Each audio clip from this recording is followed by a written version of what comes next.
Hello friends, this is Sadhana. Welcome to our channel mission possible. आशा है आप सब स्वस्थ होंगे, मस्त होंगे, जबरदस्त होंगे और आप सबकी प्रिपरेशन जोरदार तरीके से चल रही होगी।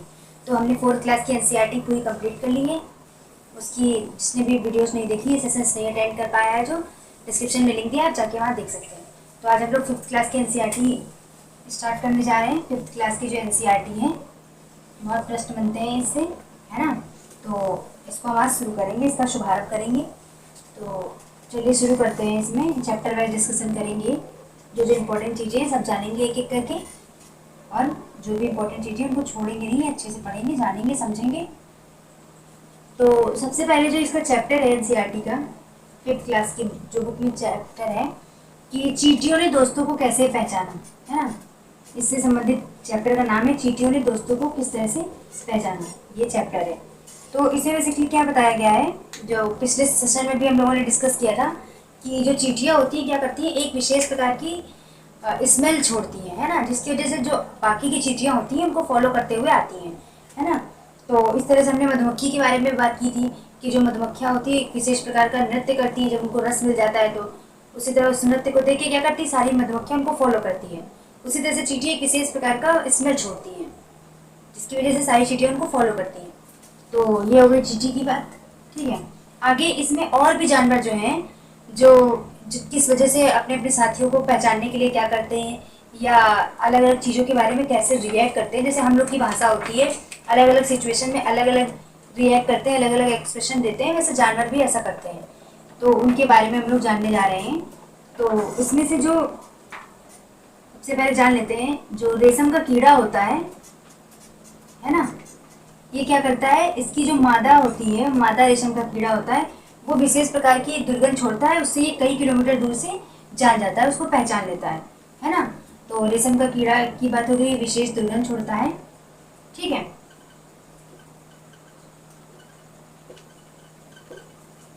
ठीक है, और अपने साथी को उसी की वजह से पहचान लेता है। रेशम का कीड़ा जो होता है उसका साथी जो होता है विशेष दुर्गंध छोड़ता है, उसकी वजह से क्या करेगा, उसको कई किलोमीटर दूर से भी पहचान लेता है, ठीक है। उसके बाद में जो डॉगीज होते हैं, ठीक है, कुत्ते होते हैं, वो उनका एक इलाका निर्धारित होता है ना। सुना होगा कि बहुत सारी कहावतें हैं ना। तो उसमें क्या होता है, जो कुत्ते होते हैं उनका इलाका निर्धारित होता है। वो क्या करते हैं, उनके इलाके में या जहाँ भी वो रहते हैं उनके क्षेत्र में अगर कोई नया कुत्ता एंट्री लेता है तो उसको वो पहचान जाते हैं, उसके मल मूत्र से उसको पहचान जाते हैं कि यहाँ पे कोई नया कुत्ता आ गया है ना, कोई ना कोई गड़बड़ हुई है, यहाँ पे किसी ने तो प्रवेश लिया है, ठीक है। तो ये कुत्तों की बात हो गई। आगे बढ़ते हैं हम लोग नेक्स्ट पे। इसी में जो बंदर होते हैं, है ना, जो लंगूर होते हैं जिनको हम लोग कहते हैं, ठीक है। लंगूर जो होते हैं वो क्या करते हैं, एक विशेष प्रकार की आवाज़ निकालते हैं, ठीक है। अगर कोई अलग परिस्थिति है तो अलग अलग तरीके की आवाज़ का प्रयोग करते हैं, ठीक है। खुश होते हैं तो अलग आवाज़ का प्रयोग करते हैं, गुस्सा होते हैं तो अलग आवाज़ का प्रयोग करते हैं। इस तरह से बदलते रहते हैं उनके आवाज़, है ना, परिस्थिति के अनुसार। तो ये लंगूर की बात हुई। नेक्स्ट आगे हम लोग जानते हैं बाघ के बारे में, है ना। बाघ के बारे में जानते हैं, ठीक है। तो आप लोग देख पा रहे होंगे बाघ को, बाघ की इमेज को। तो बाघ क्या करते हैं, अंधेरों में ये हमसे 6 गुना ज़्यादा देख सकते हैं। अंधेरे में क्या करते हैं, हम लोगों को प्रकाश की जरूरत होती है देखने के लिए, लेकिन ये क्या करते हैं, अंधेरे में हम लोगों से 6 गुना ज़्यादा देख पाते हैं, ठीक है। ये जो बाघ होते हैं ये अंधेरे में हम लोगों से 6 गुना ज़्यादा देख पाते हैं। और क्या करते हैं, बाघ की मूछें जो होती है वो हवा में हुए कंपन को भी जान लेती है।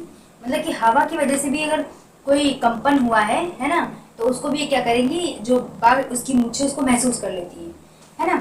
और अपने शिकार को बहुत दूर से ही भांप लेती है, ठीक है। उसका शिकार जो होता है उसको बहुत दूर से वो क्या कर लेते हैं, भांप लेते हैं, ठीक है। और बिल्कुल एग्जैक्ट सिचुएशन, एग्जैक्ट स्थिति का पता लगा लेते हैं, है ना, कि ये अगर उनका कोई शिकार है आसपास टहल रहा है तो क्या करेंगे, पहचान लेंगे उसको, मतलब उनको सुगंध से जान लेंगे कि हाँ इधर कहीं आ रहा है, ठीक है। उनकी मूंछों में एक विशेष कंपन होता है जिसकी वजह से क्या करते हैं, वो पता कर लेते हैं, ठीक है। और क्या करता है, जो उनकी मूंछें होती हैं कहीं ना कहीं इनको क्या करती हैं, अंधेरे में रास्ता पता करने में भी मदद करती हैं, क्योंकि हल्का सा भी कंपन होता है वो उन्हें पता चल जाता है, ठीक है।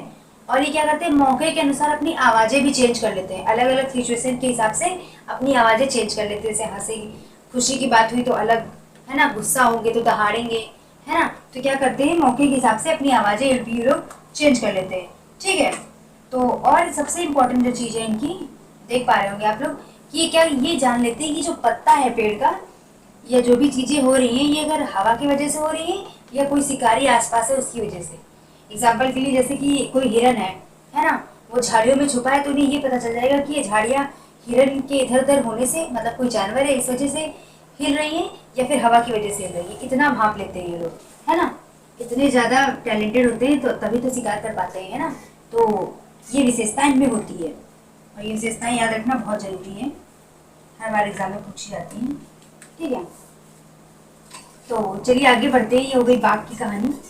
आगे हम लोग पढ़ते हैं, आगे हम लोग जानेंगे सपेरों के बारे में, मतलब कि एक चैप्टर है आपका सपेरों के बारे में। तो उसमें क्या बताया गया है, सबसे पहले एक पेंटिंग होती है जिसका नाम होता है नाग गुम्फन, नाग गुम्फन, ठीक है। जो कि क्या होती है, ऐसे सांप की तरह ऐसे ऐसे करके होती है ना। आप इमेज देख लीजिए, ठीक है। तो ये क्या है, नाग गुम्फन पेंटिंग है, जो विशेष प्रकार का डिज़ाइन है, एक तरीके से रंगोली टाइप भी हम लोग इसको कह सकते हैं। इसका यूज़ बेसिकली होता है सौराष्ट्र में, है ना। सौराष्ट्र जिसको हम कहते हैं गुजरात, है ना, गुजरात में है ये जगह। तो इसका यूज़ कहाँ होता है, सौराष्ट्र में होता है ज़्यादातर इस डिज़ाइन का। नाग गुम्फन इसको कहते हैं, इसका नाम क्या है, नाग गुम्फन। नाग गुम्फन भी कहते हैं क्योंकि सांप में जैसे क्या होता है, जिगजैग टाइप में होता है, यूं यूं यूं, वैसे ये क्या है, इसी तरीके से बनी हुई है, आप देख पा रहे होंगे। तो इसलिए इसको नाग गुम्फन कहते हैं, ठीक है। तो इसी में क्या बताया गया है कि एक कालबेलिया नृत्य मुद्रा होती है ना। क्या होती है, कालबेलिया, क्या है ये, नृत्य मुद्रा, है ना। कहाँ की फेमस है ये, राजस्थान की, ठीक है। राजस्थान की फेमस है नृत्य मुद्रा, आप देख पा रहे होंगे यहाँ पे, है ना। तो ये राजस्थान की फेमस नृत्य मुद्रा है। आपके एग्जाम में ऐसे डायरेक्ट पूछ लेता है कालबेलिया कहाँ की नृत्य मुद्रा है, इस तरह से पूछ लेता है, तो आपको याद होना चाहिए, है ना। कालबेलिया है, ठीक है, कालबेलिया। आगे बढ़ेंगे हम लोग नेक्स्ट पे। तो बेसिकली जो भारत में जहरीले सांप हैं, जहरीले सांप पाए जाते हैं, कितने प्रकार के होते हैं, 4 प्रकार के होते हैं, ठीक है। जिनका नाम क्या क्या है, आप देख पा रहे होंगे, है ना। जिनका नाम है नाग, कैरात और आपका डुबोया है, ठीक है। और क्या है, और आपका नेक्स्ट है अफाई, है ना, अफाई है। ये 4 प्रकार के जो सांप है ये जहरीले हैं, ठीक है। इनके काटने से व्यक्ति की मृत्यु भी हो सकती है, जहरीले का मतलब यहाँ पे ये है। तो जब सांप क्या करता है, किसी व्यक्ति को डस लेता है, तो उसके जो दांत होते हैं, 2 दांत, है ना, खोखले टाइप के होते हैं, जिनकी वजह से क्या होता है, जहर इंसान की बॉडी में फ्लो हो जाता है उन 2 दांतों की वजह से, है ना। तो ये रही एक बात। दूसरा, जो सांप का जहर है उसको मारने, मतलब उसको काटने के लिए या उस जहर से बचने के लिए एक दवा बनती है, सीरम जिसका नाम होता है ना। कौन सी दवा है, एकमात्र जो है सीरम, ठीक है, जो कि सांप के जहर से ही बनती है ना, सांप के जहर से बनती है,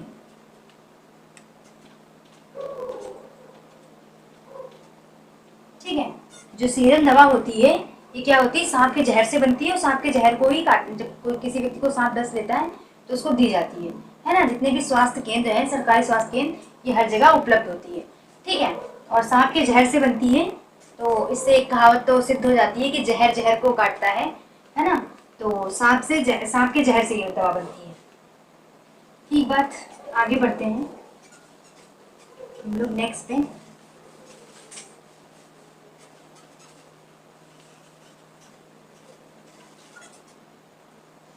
फिर पाचन क्रिया के बारे में बात हुई है एक चैप्टर में आपकी, है ना, पाचन क्रिया के बारे में। तो बेसिकली पाचन क्रिया के बारे में जो पूरा खोज किया वो किसने किया था, डॉक्टर बोमेन, डॉक्टर बोमेन मार्टिन ने किया था, ठीक है। पाचन क्रिया के बारे में खोज किया था इन्होंने, ठीक है। जिसमें क्या होता है, खिड़की वाला पेट, है ना, खिड़की वाला पेट एक फौजी होता है, ठीक है।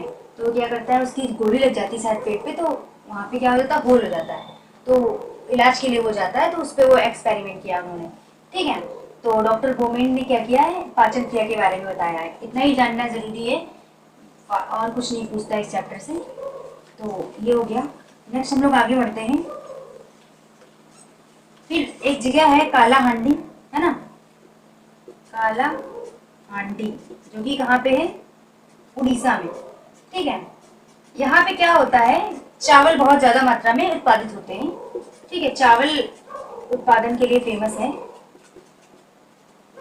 ना। चावल उत्पादन यहाँ पे क्या होता है, ज़्यादा होता है। लेकिन बेसिकली एक कटिंग है जो आप देख पा रहे होंगे इमेज में, है ना। यहाँ पे क्या है कि एक लड़की होती है गोमती, है ना, 30 साल की बालिका है ना, महिला कह लीजिए आप, बालिका कह लीजिए। तो वहाँ पे बताया गया कि इतना ज़्यादा चावल उत्पादन के बाद भी क्या हो रहा है, वहाँ पे लोग भूखे मर रहे हैं। यानी कि बहुत सारा खाना बर्बाद होता है, लेकिन क्या होता है कि जो ज़रूरतमंद लोग हैं उनके पास नहीं पहुँच पाता है। इस चैप्टर में इस जो हम कह सकते हैं कि क्या कर रहा है ईवीएस, जो भी प्रॉब्लम्स हैं, करंट मुद्दे हैं, उनको फेस कराने के लिए बच्चों को जागरूक कर रहा है ना।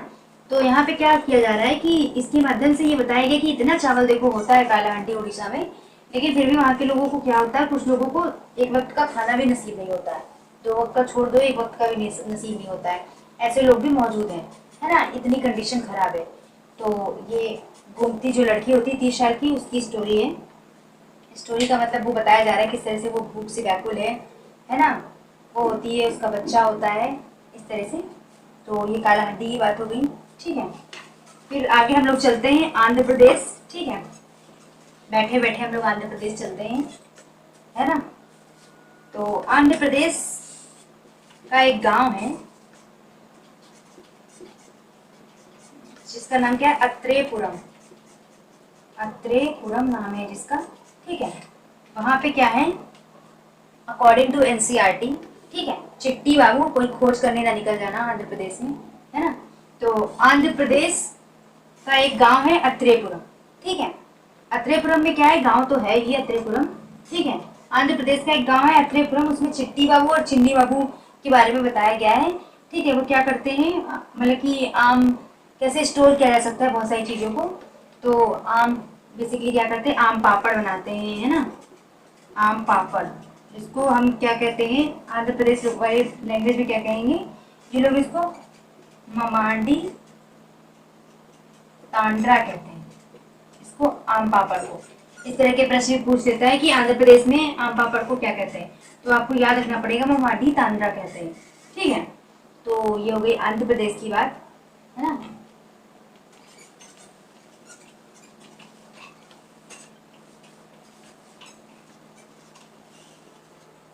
नेक्स्ट हम लोग जानेंगे, एक पेड़ होता है जिसको अगर हम हिंदी में कहें तो घटपर्री बोलते हैं, घटपर्री, है ना, या अगर इंग्लिश में कहें तो नेफेथनीज बोलते हैं, है ना, नेफेनीज बोलते हैं। ठीक है, क्या होता है ये, इसको घटपर्री इसलिए बोलते हैं क्योंकि ये घड़े के आकार का होता है। देख पा रहे होंगे आप लोग, ये क्या है, घड़े के आकार का होता है। और ये क्या करता है कि जो छोटे बहुत कीट होते हैं, जैसे मेंढक हो गया, चूहा हो गया, बटरफ्लाइज हो गई, ये सब जो होते हैं, जो छोटे मोटे कीड़े मकोड़े होते हैं, उनको अपनी तरफ आकर्षित करता है, उनको उनका भक्षण करता है, उनको खाने का काम करता है। एक चीज उसका भोजन है, ये आहार है ना। तो क्या करता है ये, उनको एक इसमें विशेष स्मेल होती है ना, एक विशेष स्मेल होती है जिसकी वजह से क्या होता है, जो पक्षी जो वो होते हैं, चूहे हैं, मेंढक हैं, इंसेक्ट्स वगैरह जो भी हैं, वो इसकी तरफ खींचे चले आते हैं, है ना, और वो उनका भक्षण कर लेता है। जैसे वो अंदर जाते हैं, वो उसका एक कैप लगा हुआ है, वो बंद हो जाता है ना। तो ये नेफेथिन्स के बारे में, ये कहाँ कहाँ पाया जाता है, तो भारत की अगर बात करें तो ये मेघालय में पाया जाता है। ठीक है, भारत की बात करें तो मेघालय में पाया जाता है। बाकी अगर हम अन्य कंट्रीज की बात करें तो ऑस्ट्रेलिया में पाया जाता है, ये ऑस्ट्रेलिया में पाया जाता है, और इंडोनेशिया में। ठीक है, इंडोनेशिया में पाया जाता है। और कहाँ पाया जाता है ये, आपका मेघालय में, ऑस्ट्रेलिया में और इंडोनेशिया में, इस तरह से ये पाया जाता है। ठीक है, तो आगे बढ़ते हैं हम लोग, नेक्स्ट पे चलते हैं। वेलक्रो है एक चीज, ठीक है, वेलक्रो, है ना, वेलक्रो। ठीक है, तो वेलक्रो मतलब जो हम लोग क्या करते हैं, बेसिकली कभी किसी बैग में आपने देखा होगा, है ना, तो चिपकाने वाला होता है, आवाज़ आती है उसमें थोड़ी सी चल चल के, उसको हम चिपकाते हैं।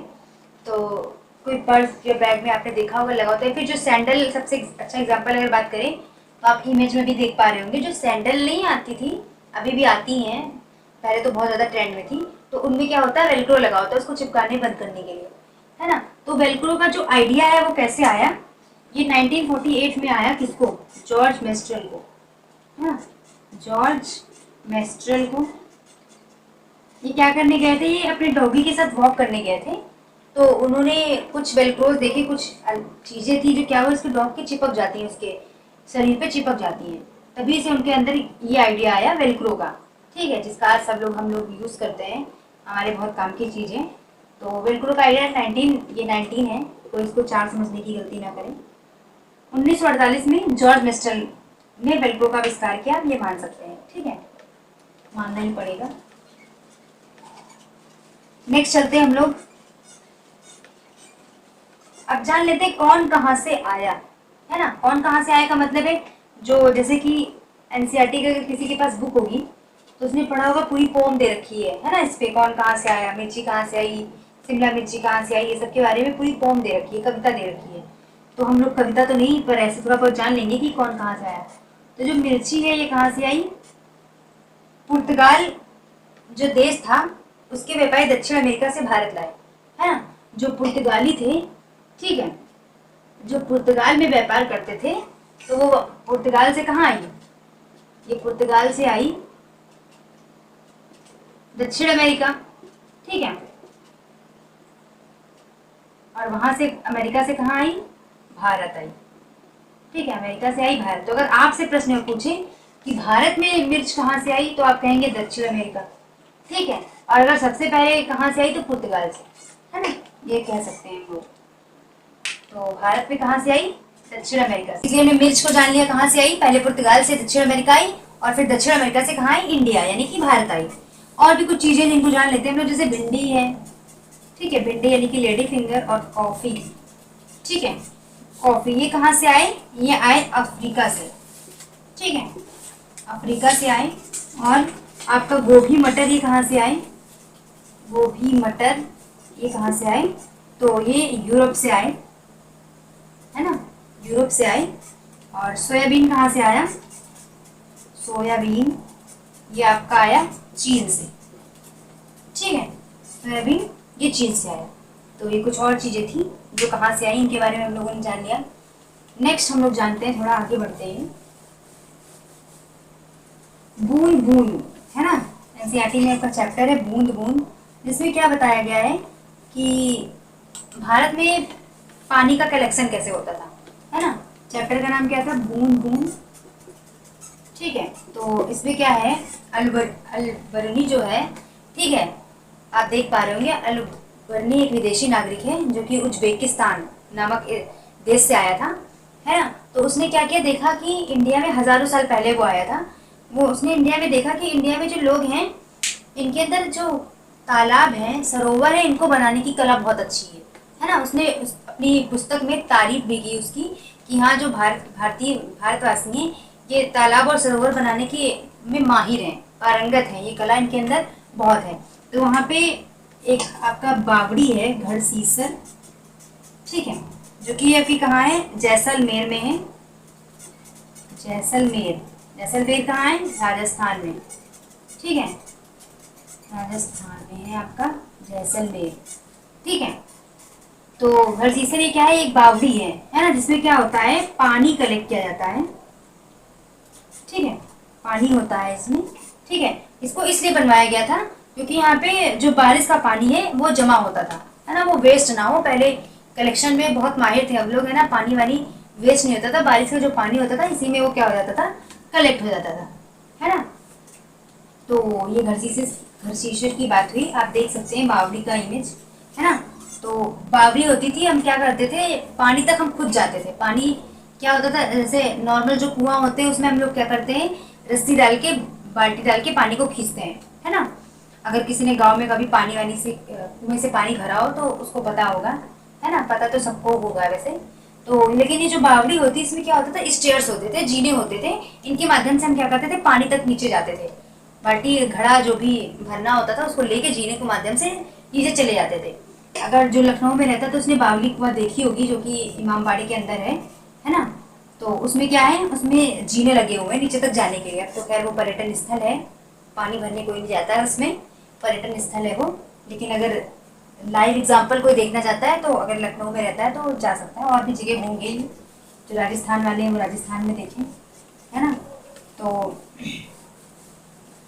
इसी से रिलेटेड है एक स्टोरी दड़की माई की, है ना, दड़की माई।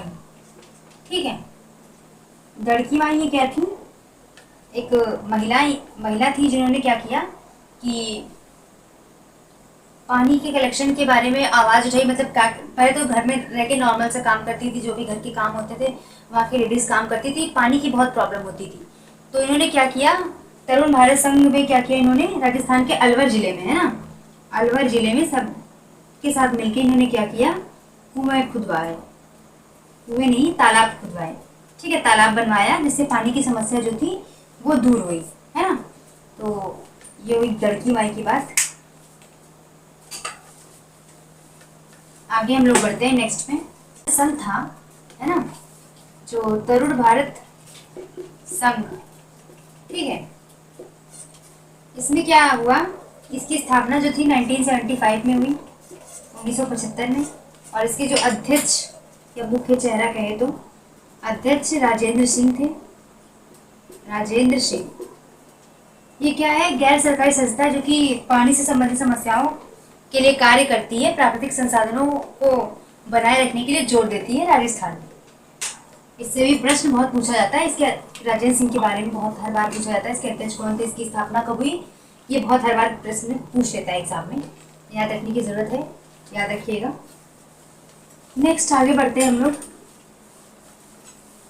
बात करेंगे मलेरिया की, जो कि मच्छर से होता है ना, मलेरिया। ठीक है, मलेरिया मच्छर से होता है, ये किसने बताया, 1902 में नोबेल पुरस्कार मिला था किसको, रोनाल्ड रॉस को। ठीक है, इन्होंने बताया कि जो मलेरिया होता है ये मच्छर से होता है ना। इन्होंने खोज की कि जो मलेरिया होता है वो मच्छर से होता है। ठीक है, मलेरिया किससे होता है, मच्छर से होता है। और इसकी जो दवा बनती है किससे, सिंकोना से, है ना, सिंकोना। ठीक है, पहले क्या होता था, इसकी छाल का प्रयोग किया जाता था दवाई के लिए, लेकिन अब क्या होता है, इससे दवा बनने लगी है सिंकोना से। सिंकोना क्या है, मलेरिया की दवा, ऐसी दवा बनाने के लिए इसका प्रयोग किया जाता है। ठीक है, आगे बढ़ते हैं हम लोग।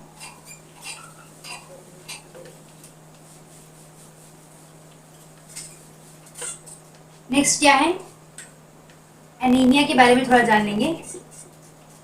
एनीमिया क्या होता है, ये खून की कमी से होता है, इसको अगर कहें तो रक्त अल्पता कह सकते हैं, रक्त अल्पता, है ना, खून की कमी के कारण होता है। इसमें क्या होता है कि थकान बहुत ज़्यादा महसूस होती है, बहुत जल्दी थक जाते हैं, चलने फिरने में समस्या होती है, जब थक जाएंगे तो कोई काम हाफने लगते हैं जल्दी जल्दी। इसके लक्षण भी पूछ सकता है, एग्जाम में पूछ लेता है ना। तो एनीमिया क्या होता है, खून की कमी से होता है, जो हीमोग्लोबिन की कमी हो जाती है खून में, उसकी वजह से होता है। हीमोग्लोबिन की मात्रा खून में क्या हो जाती है, कम हो जाती है, उसकी वजह से क्या होता है, एनीमिया होता है। तो नॉर्मल हीमोग्लोबिन कितना होना चाहिए, है ना, हीमोग्लोबिन कितना होना चाहिए, है ना।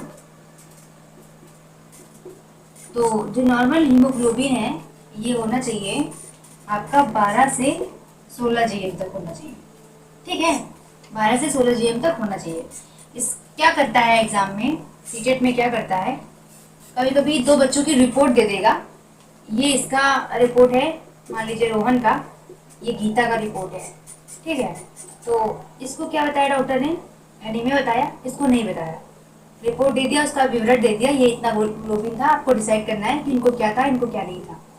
तो इस तरह से प्रश्न बन जाते हैं। तो आपको नॉर्मल हीमोग्लोबिन पता होना चाहिए कितना होता है, उस हिसाब से आप डिसाइड कर पाएंगे। इससे कम होगा तो वो क्या होगा, एनीमिया होगा। अगर नहीं होगा, बराबर है, इक्वल है, थोड़ा ज़्यादा है, तो नहीं होगा। ठीक है, तो ये एनीमिया के बारे में बात हुई। नेक्स्ट हम लोग आगे बढ़ते हैं।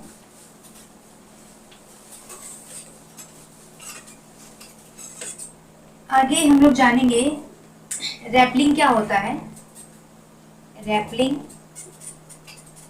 रैपलिंग का मतलब होता है वापस उतरना, ठीक है, वापस उतरना होता है रैपलिंग का मतलब। इसका यूज हम लोग क्यों करें, क्योंकि इससे चैप्टर है आपका कि पर्वत पे चढ़ने का एक चैप्टर है जो कि बछेंद्री पाल जी से संबंधित है। बछेंद्री पाल जी से संबंधित है। क्या है, पहली भारत की पहली महिला है माउंट एवरेस्ट पे चढ़ने वाली, माउंट एवरेस्ट की चोटी पे चढ़ने वाली, ठीक है। तो उनके बारे में बात हुई। तो रैपलिंग कभी कभी पूछ लेता है इस शब्द का मतलब क्या है, इसके बारे में पूछ लेता है तो बताना पड़ता है ना। अब आपको पता होगा तभी आप बता पाएंगे, ऑप्शंस में आंसर दे पाएंगे, ठीक है।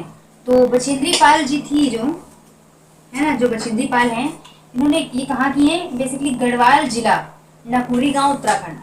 तो उत्तराखंड से बिलोंग करती हैं ये, उत्तराखंड के गढ़वाल जिला और क्या, नाकुरी गांव। गांव का नाम क्या है, नाकुरी गांव है, ठीक है। इन्होंने क्या किया, 4000 मीटर ऊंची पहाड़ी पे खेल खेल में चढ़ गई थी, है ना। 12 साल की जब थी तो 4000 मीटर ऊंची पहाड़ी पे इन्होंने खेल खेल में चढ़ाई कर ली थी, ठीक है। बचपन से ही मतलब इनको शौक था पर्वतारोहण का या ऊंची ऊंची ऊंचाइयों पे चढ़ने का शौक था, ठीक है। तो आगे बढ़ते हैं लोग, थोड़ा सा इनके बारे में और जानेंगे डिटेल में।